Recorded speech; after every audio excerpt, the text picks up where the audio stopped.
Ivan IV had broken through the walls of the ancient city of Kazan, and his army flooded the streets. They hunted down its defenders and their allies, and brutally sacked the city. Kazan had fallen to the unstoppable military might and strategic innovation of the Muscovite war machine. In the years that followed, Ivan IV waged war after war to bring vast new territories under Moscow's rule. By 1547, he had declared himself the first Tsar of all Russia. And his never-ending fight for territory set the course for those who ruled after him.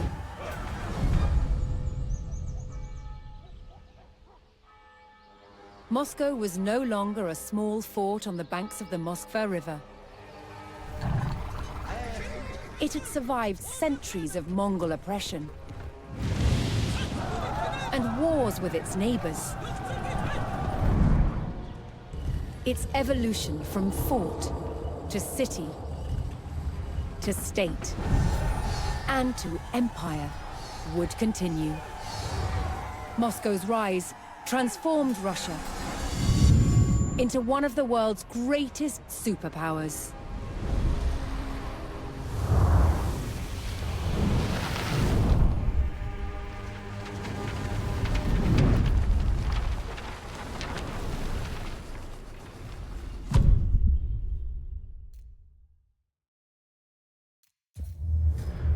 Following Moscow's growth in the west, Ivan IV ascended the throne and took up the eastern expansion plans of his ancestors.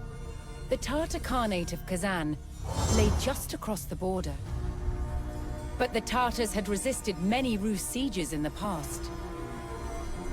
In his final attempt to capture the Tatar lands, Ivan would deploy bold new strategies.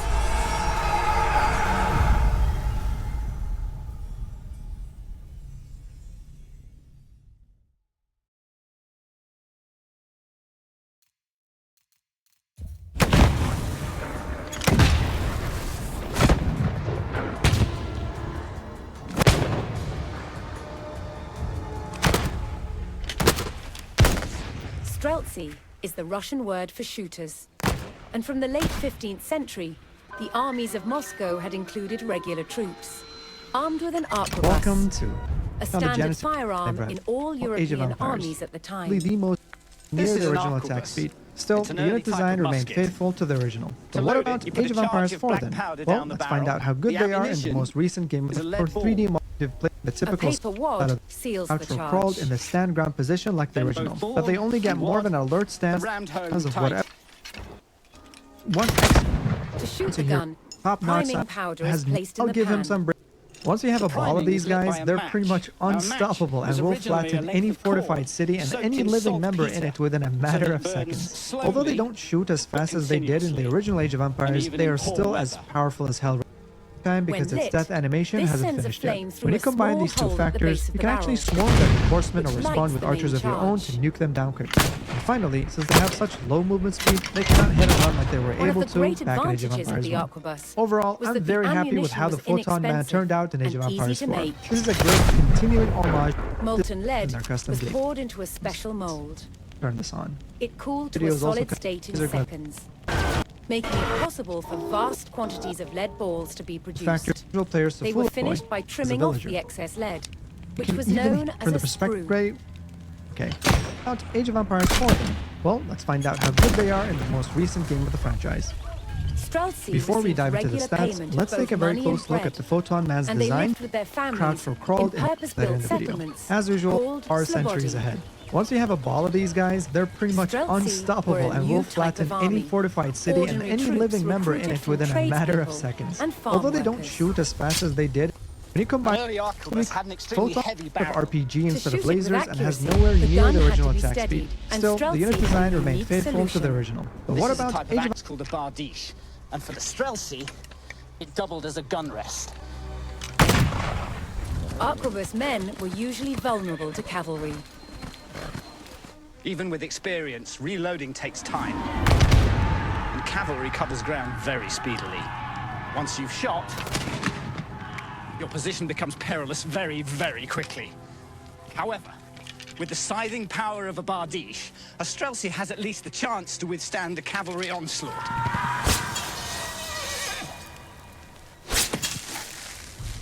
It took a brave cavalryman to ride into a hail of bullets, but an even braver one to face the horror of these axes. Over time, Moscow's armies recruited more and more men armed with guns.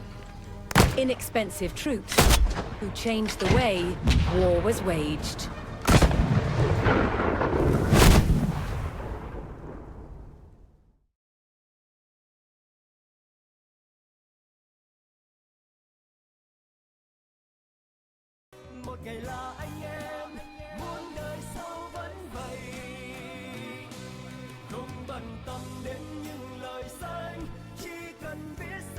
Ni hao, mình là Kiro nè. Vẫn là gọi là những cái cây đấy nhưng mà ha. Đảo bay bây giờ không biết là thì nó sẽ có một cái làn xương, cái màn xương này nó kiểu như nó đục hơn đấy mà. Nó mơ mộng giống thực ghê mọi người nhá. Còn cái này là mình cũng vừa.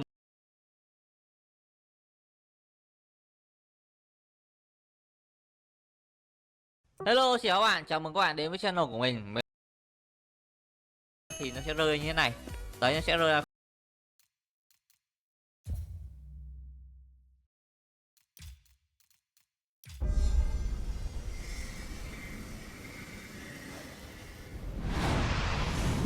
Ivan IV had broken through the walls of the ancient city of Kazan, and his army flooded the streets. They hunted down its defenders and their allies, and brutally sacked the city. Kazan had fallen the third to the unstoppable military might and strategic innovation of the Muscovite war by an hit.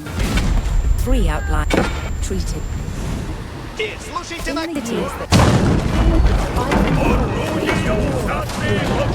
to bring vast new territories under Moscow's rule. By 1547, he had declared himself the first Tsar of all Russia. His never-ending fight for territory set the course for those who ruled after him.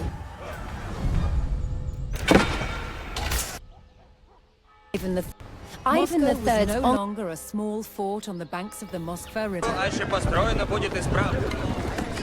It had survived centuries of Mongol oppression and wars with its neighbors. Its evolution from fort to city to state and to empire would continue. Moscow's rise transformed Russia into one of the world's superpowers.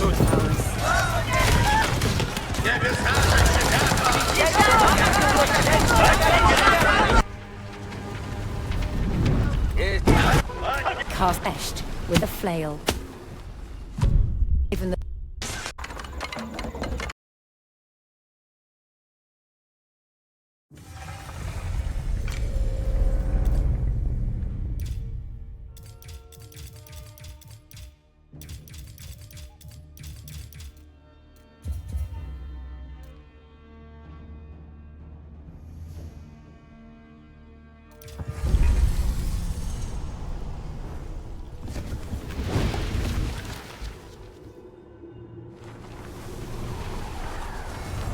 In 1350, what we know as the idyllic French countryside was a living hell.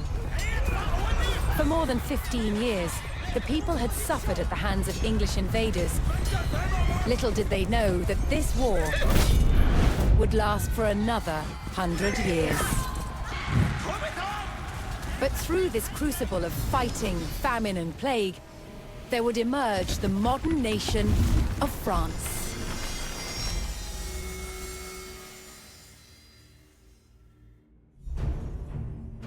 England's King Edward III looked jealously across the English Channel. Wanting France for his own, he had added the fleur-de-lis, the symbol of France, to his own royal standard. This was an all-out declaration of war, And in 1337, he invaded. But France already had a king, Philippe VI. As the English burned their way across the land, Philippe's army and his legendary knights marched to meet them, and came face to face with the English longbow. A simple weapon, but the most devastating the knights had ever faced. The heroes of France fell to storms of English arrows. The war engulfed the French countryside. By 1351, the conflict was focused on Brittany. One fight stands out as a spectacular display of chivalry, and a symbol of the wider conflict between the two enemy nations.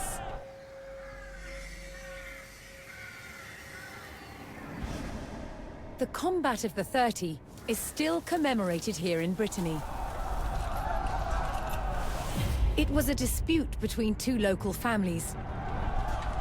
Supported by the opposing sides in the war, the French and English commanders decided to settle it through a trial of knightly combat.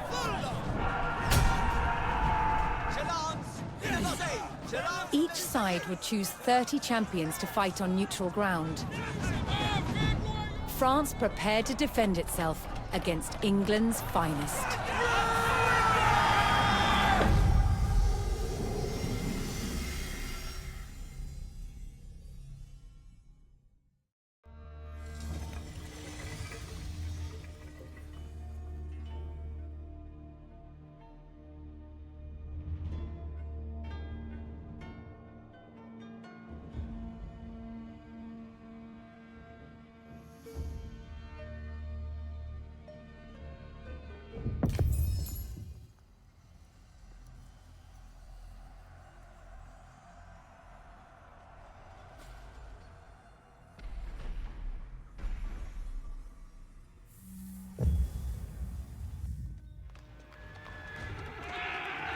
Intent on ending the suffering of the French peasantry, Sir Jean de Beaumanoir sent a challenge to the English commander. 30 champions on each side would compete in a tournament for final claim to Brittany. With the battleground of the halfway oak agreed upon, Sir Jean set out to gather support from local knights.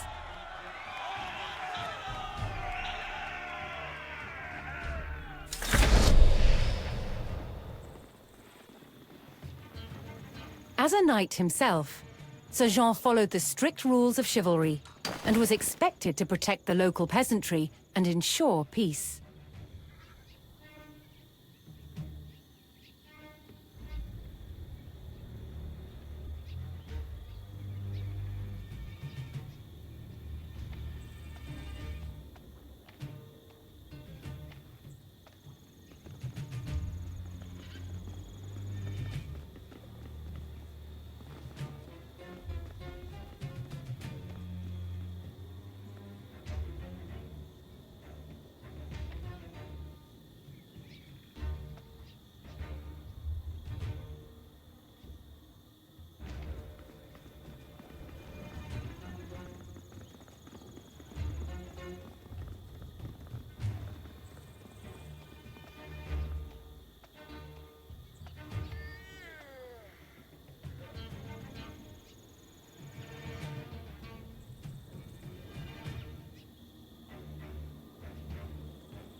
Je veuille vous obéir.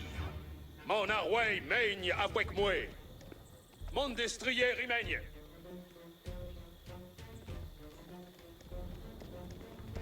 Honor est d'obéir.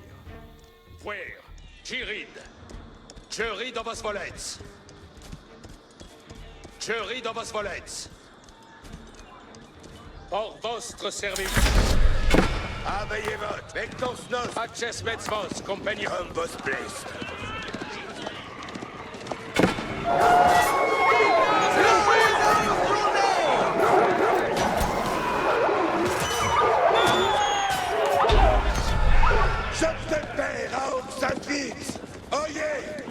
Most medieval tournaments were friendly in nature, held for sport and glory, but the combat of the 30 was arranged between opponents mired in war.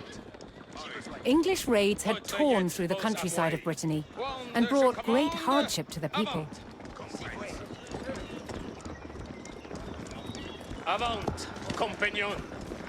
Avertissez votre courage, compagnon. Sir Jean spotted an English raiding party attacking a nearby farmstead. Soyez prêts, compagnon. Bien savez. Retraignez vos appoints. Je suis votre serveuse. Reste tous prêts.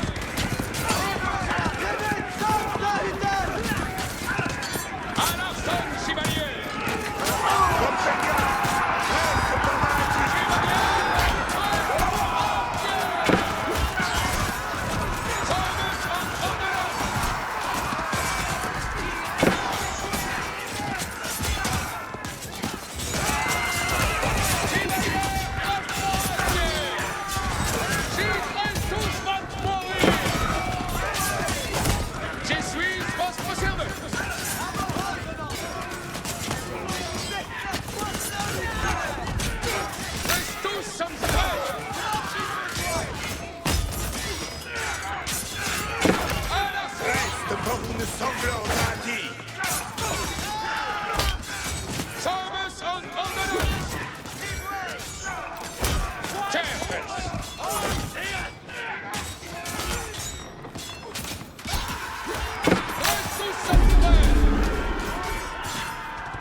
Certes.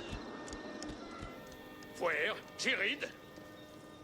Mon arway mène avec moi.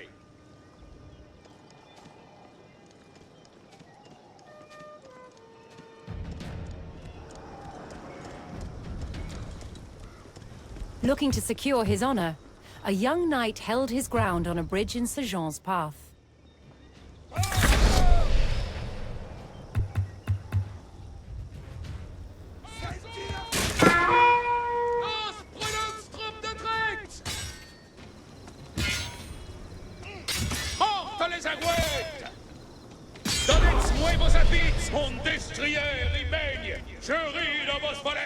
Honorably conceding defeat in the duel, Sir Yves Charel joined the cause. Si comme vos voldrez. Mon destrier y mène. Je suis votre serveuse. Je ride au vos volets. Sir Jean entered the staging area for the tournament, where he prepared to choose which knights would join him in battle.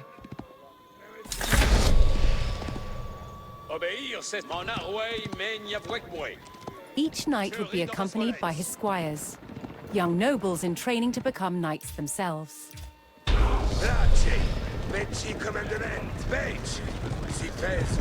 Sir Jean had selected his champions. As the sun rose, the two sides entered the arena, ready for the first round of combat.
French were at a disadvantage following the first round, but they would use the break to strengthen their forces.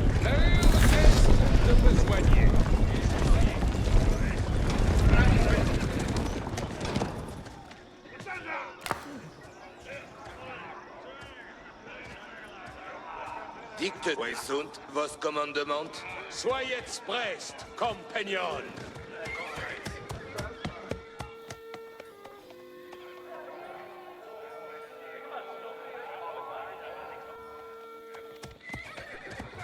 Page, veci commandement.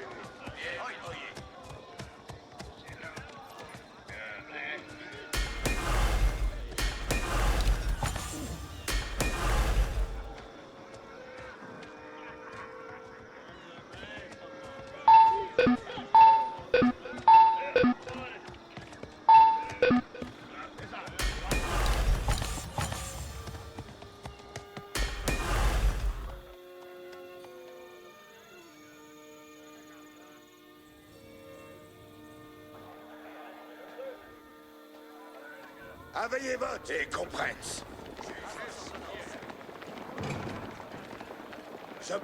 Refreshed and reinvigorated, the French knights returned to the arena for another round of combat. The combat of the 30 was about to decide which nation would control the Duchy of Brittany. Accespez vos, compagnon. Regnez vos armes.